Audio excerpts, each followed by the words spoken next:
Bonjour à tous, j'espère que vous allez bien. Moi, c'est Caroline. Je suis ravie de vous accueillir dans la gueule de l'emploi sur Radio JM, une émission hebdomadaire pour parler de l'emploi et faire rayonner les entreprises de notre magnifique territoire. Alors, quand nous parlons emploi et entreprise, on ne peut pas ne pas aborder la question de la personne qui doit avoir la vision de la culture et des valeurs qu'elle souhaite faire vivre au sein de son organisation et à ses collaborateurs. La personne qui va devoir se battre pour impacter, développer et pérenniser son activité et ainsi permettre la création d'emplois sur un territoire, le dirigeant d'entreprise. Alors, on l'entend partout, la solitude du dirigeant, c'est pas facile, le pauvre patron, il est tout seul.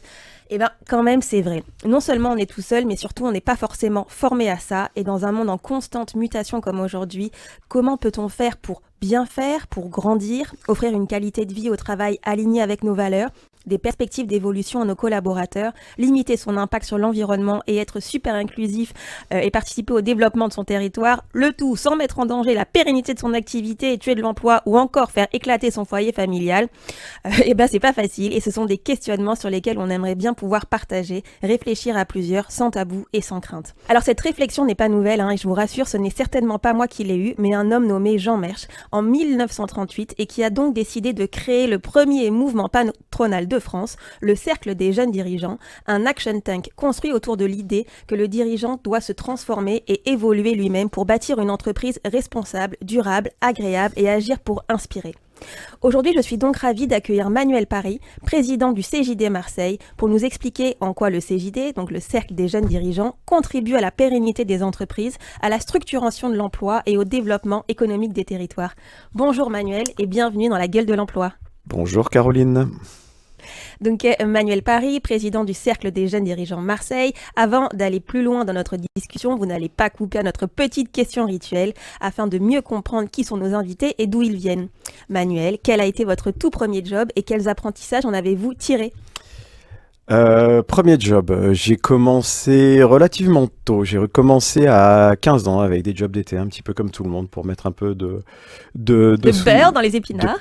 Beurre dans les épinards et un peu de sous de côté pour pouvoir s'acheter 2-3 petites choses. J'ai commencé dans une exploitation agricole à castrer du maïs. Castrer du maïs, alors ça on ne connaît pas nous chez nous. Non, mais du coup si on castre pas le maïs, il n'y a pas le maïs à la fin. Donc du coup c'était une super expérience. On était du coup entre copains avec des horaires qui n'étaient pas faciles, des conditions pas faciles.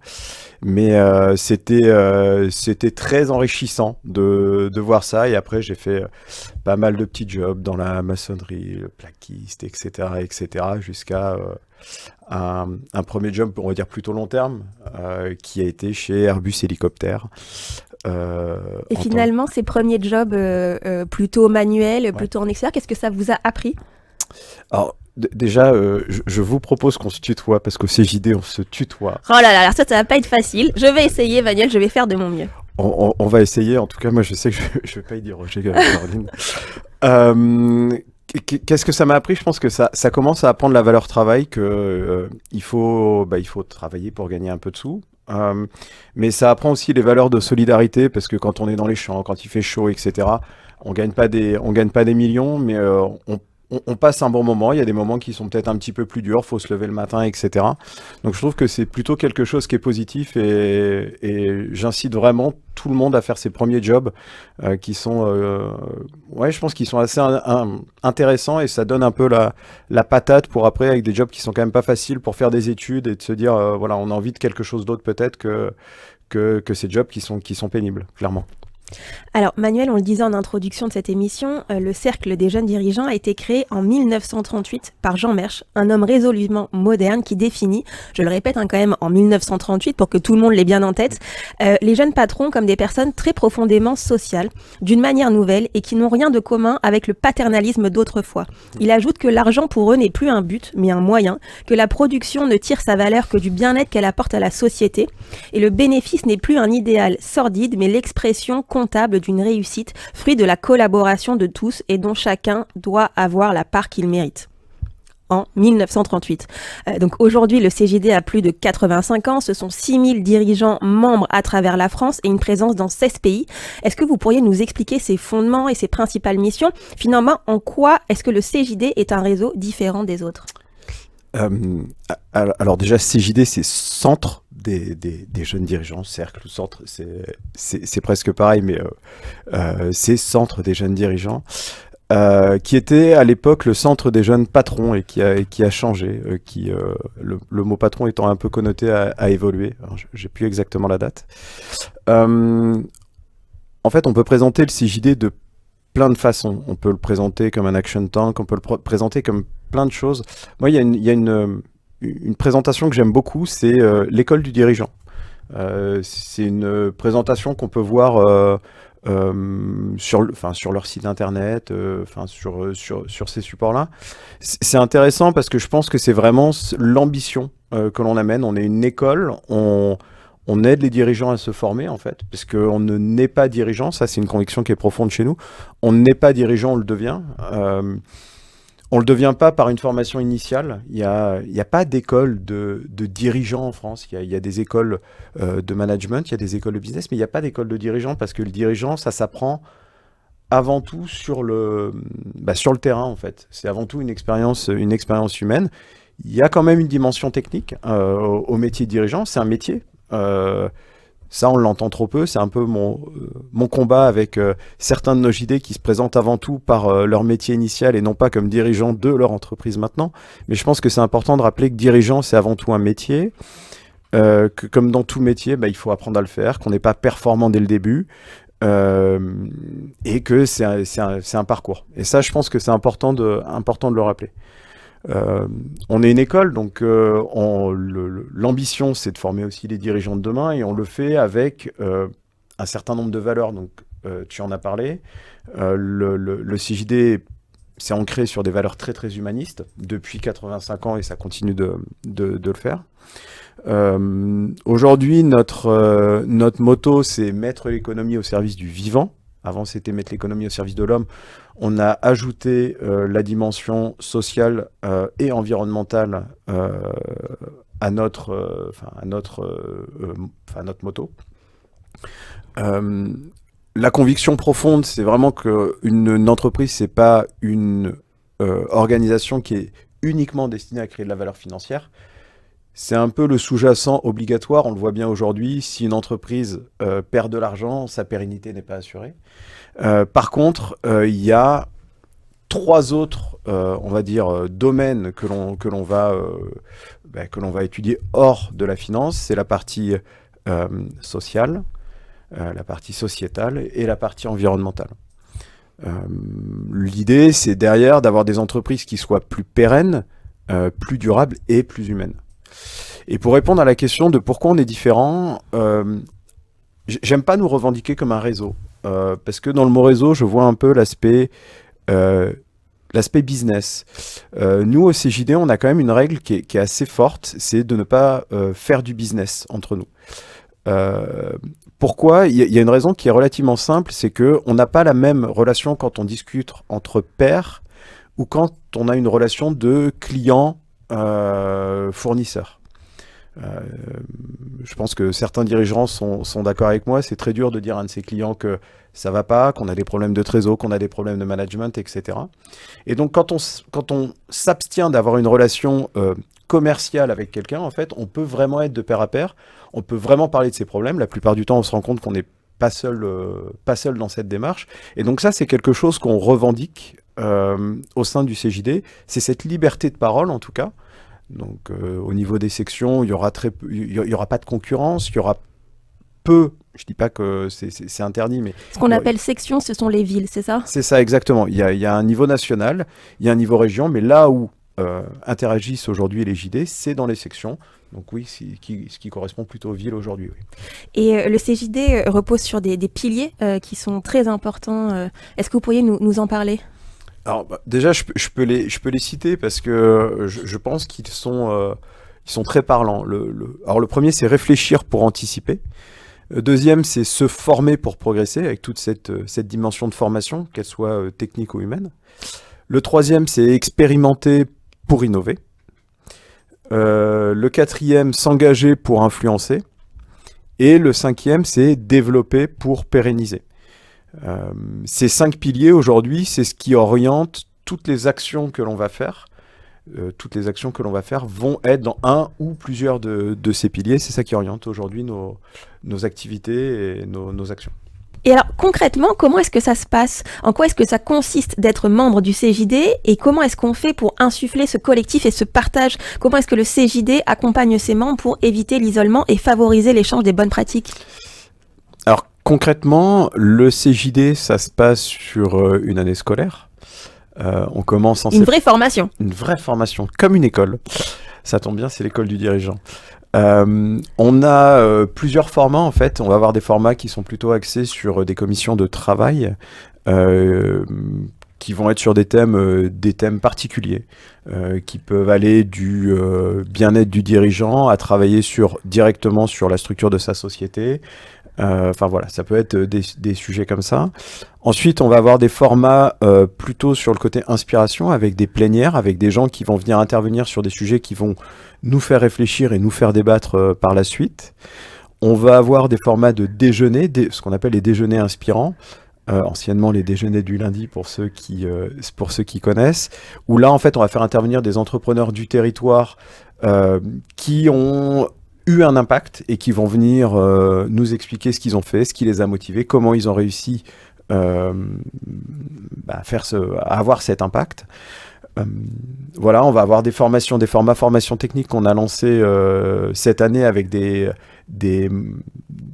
plutôt des modes café croissance, où là c'est du partage d'expériences techniques entre nous, et un format back to school qu'on a lancé, qui là est une vraie formation technique avec un vrai professeur qui va venir former nos JD. Mais alors ça prend combien de temps d'être en JD là? Parce que ça a l'air quand même très conséquent cette histoire. Je le disais un petit peu au début, il y a quand même cette notion d'investissement, on n'a jamais rien sans rien, donc il y a un investissement à faire sur soi-même. Aujourd'hui, ça prend entre une journée par mois à une journée et demie, 2 jours, si on est vraiment extrêmement impliqué et qu'on veut progresser très vite. C'est vraiment on va dire, à géométrie variable. C'est vraiment ce que l'on veut retirer. Il y a un investissement qui est minimal à avoir dedans si on veut à minimum en tirer quelque chose. Donc je dirais un jour, c'est vraiment le minimum pour pouvoir progresser pendant cette année. Oui. Alors, Manuel Paris, président du CJD Marseille, quand on parle d'impact positif sur la pérennité des entreprises, sur la structuration de l'emploi ou encore sur le développement économique des territoires, est-ce que finalement nous savons quels sont les effets concrets que l'accompagnement du CJD a sur la fidélisation des équipes, sur le développement des compétences et la qualité des emplois proposés dans les entreprises adhérentes? Donner des chiffres, c'est très compliqué. Et les chiffres, on peut leur faire dire un petit peu ce qu'on veut sur la création d'emplois, etc. Je pense que c'est pas forcément le bon côté. Par contre, on peut parler vraiment du côté qualitatif. Sur ce côté emploi, je vois un premier axe qui est évidemment le recrutement. Aujourd'hui, recruter, c'est clé pour la plupart des entreprises. Et louper son recrutement, c'est aussi faire ralentir l'entreprise, c'est potentiellement aussi casser une dynamique dans l'entreprise. Et donc, on doit faire des bons recrutements. Un bon recrutement aujourd'hui, c'est pas que sur le côté technique. La plupart de nos entreprises reposent aujourd'hui sur de l'intelligence collective. C'est un groupe avant tout, en particulier les sociétés qui font de la prestation. Mais je dirais que aujourd'hui, on s'oriente de plus en plus vers ça. Aujourd'hui, de ne pas avoir la bonne personne au bon endroit va casser en fait cette intelligence collective et va réduire globalement l'impact que peut avoir l'entreprise. Aujourd'hui, en fait, au CJD, quand on va travailler sur des soft skills, par exemple, comprendre réellement la dynamique qu'a un nouveau collaborateur dans l'entreprise, c'est hyper important. Ça permet d'affiner son choix. On va travailler par exemple sur de la communication. Est-ce que la personne est capable de bien communiquer? Est-ce qu'elle va bien fitter avec les équipes? Quel parcours on doit mettre finalement dans son intégration, dans son onboarding, etc. pour s'assurer que finalement elle rentre dans le modèle et potentiellement aussi, ce qui n'est pas une mauvaise chose, arrêter pendant la période d'essai.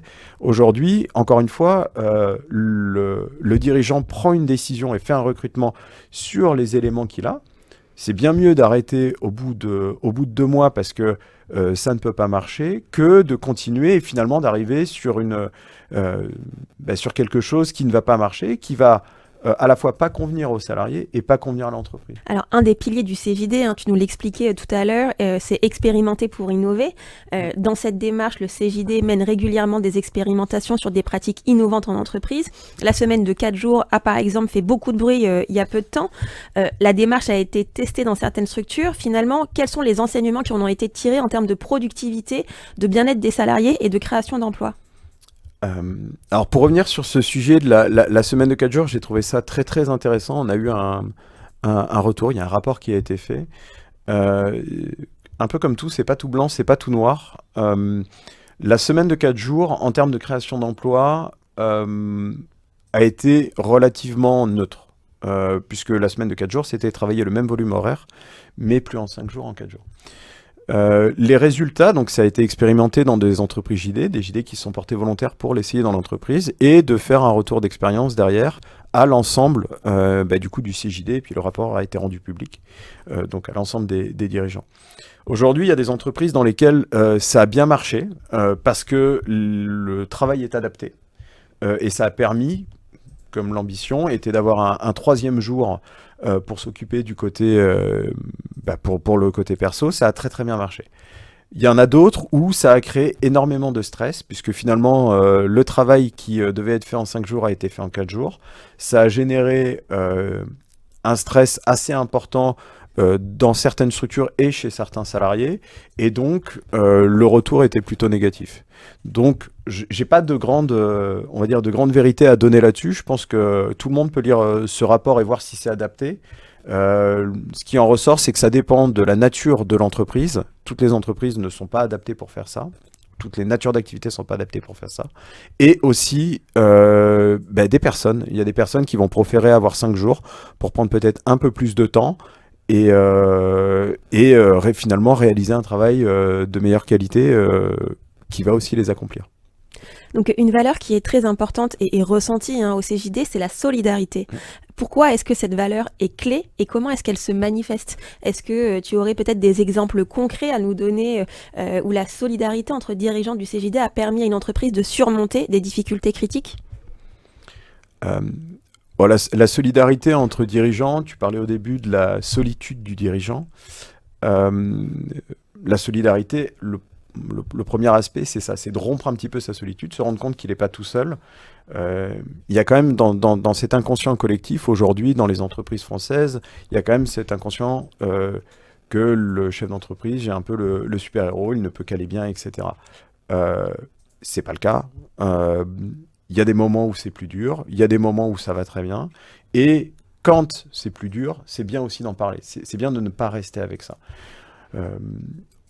Aujourd'hui, je vais dire, la première phase, c'est uniquement de se retrouver. Donc on se retrouve de manière assez régulière avec les JD, et en fait, on va parler de ces choses-là. On va parler de ces choses-là entre nous. Et la plupart du temps, je dirais, ça nous permet de nous rendre compte que on n'est pas les seuls à vivre ça, donc ça permet aussi de diminuer un peu parfois l'ampleur que prennent les problèmes.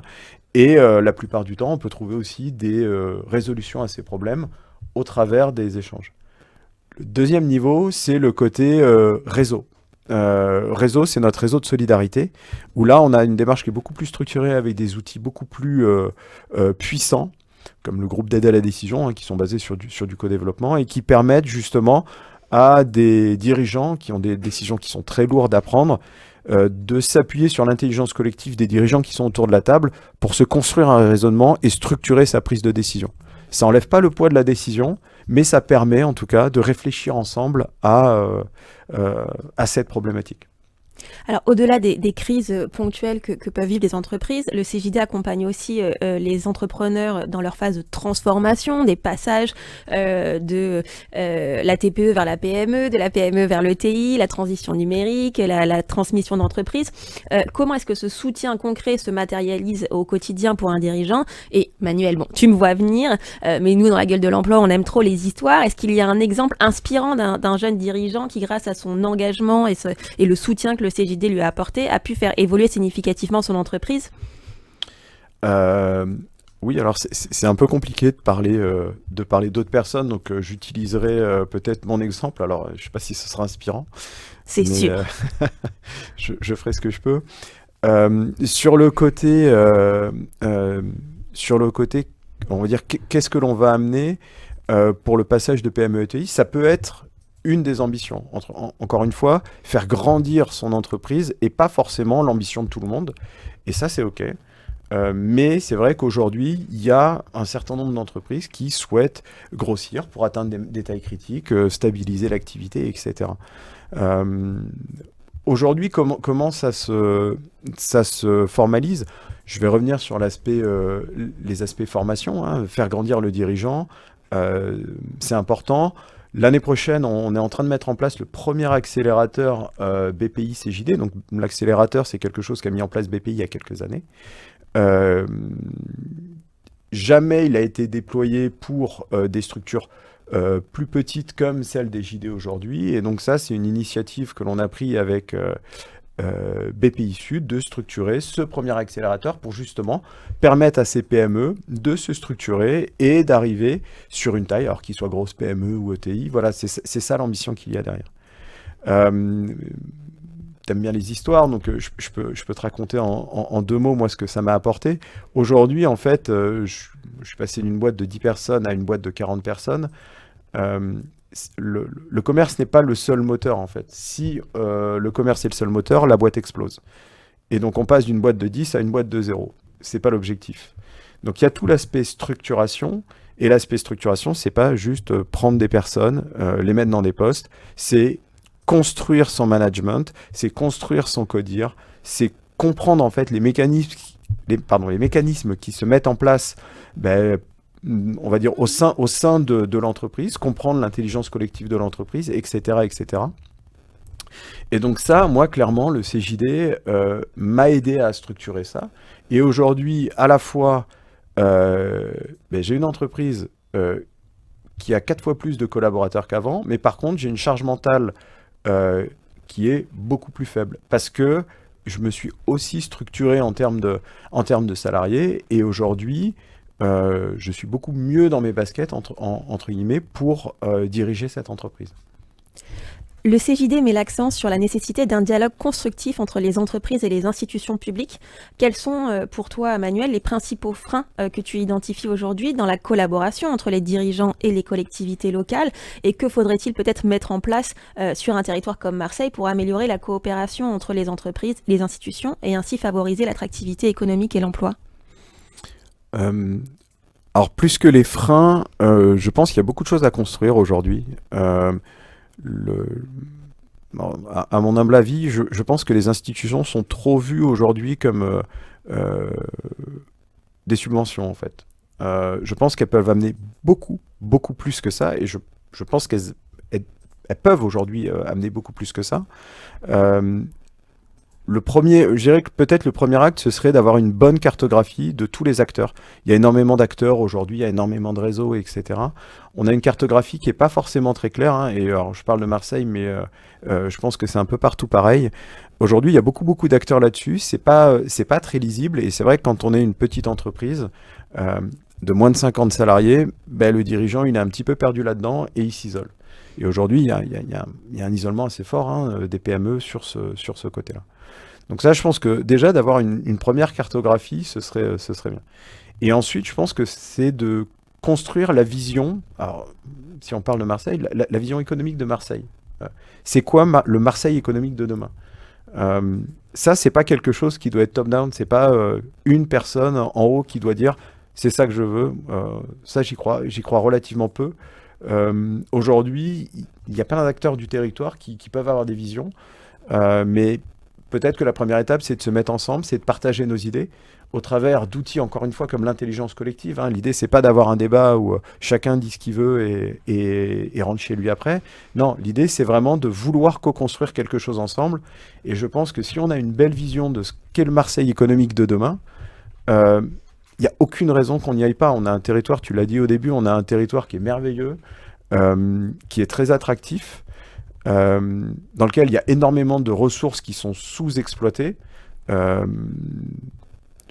voilà, il y a tout à faire. Mais maintenant, c'est c'est quoi le Marseille économique de demain? Et ça, je pense qu'il faut qu'on arrive à le construire avec tous ceux qui sont intéressés pour construire ce Marseille de demain. Et alors concrètement, comment est-ce qu'on peut faire pour rejoindre le CJD? Quelles sont les étapes et ça se passe quand? Alors, là, de manière très très concrète, on a des sessions qu'on appelle des sessions de recrutement, mais qui sont une présentation en fait du CJD. Ça dure à peu près 1h30. C'est sur un format apéro, 18h30, 20h. Dans lequel en fait on va venir vous présenter ce qu'est l'école. Nous, il y a une sélection de notre côté aussi pour s'assurer que c'est le bon moment pour la personne de rentrer dedans et que ses attentes sont bien alignées avec ce qu'on peut donner.